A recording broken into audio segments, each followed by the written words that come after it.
বিড়াল ও একটি বাদর। এক শহরে দুইটি বিড়াল ছিল।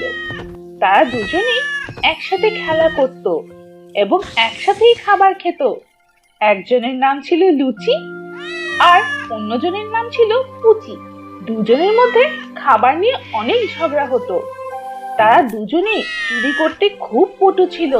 যখন কারো ঘরের দরজা খোলা থাকতো তখন তারা তাড়াতাড়ি গিয়ে রান্নাঘর থেকে দুধ খেয়ে নিত। একবার তারা দুজনেই খাবারের জন্য ঘুরে বেড়াচ্ছিল। হঠাৎ তারা রাস্তায় একটি রুটি দেখতে পেল। তখন লুচি বলল, মিয়াও। আরে বাহ, কত সুস্বাদু খাবার পেয়েছি, আমার তো খাবারের ব্যবস্থা হয়ে গেছে। লুচি বলল, কি বললে? এই রুটি আমার, এটা আমি প্রথমে দেখেছি, তুমি যাও এখান থেকে।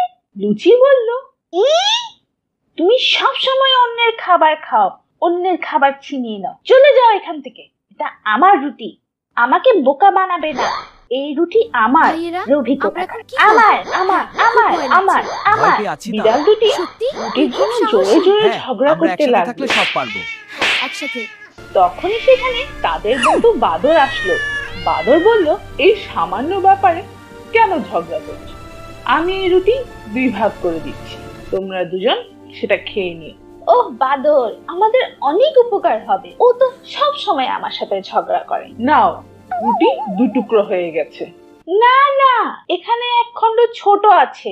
আচ্ছা, আমি এখনই সমান করে দিচ্ছি। আরে এটা এখন ছোট আছে। আচ্ছা, আমি আবার সমান করে দিচ্ছি। ঠিক এভাবে চালাক বাদর একটু একটু করে পুরো রুটি খেয়ে ফেললো।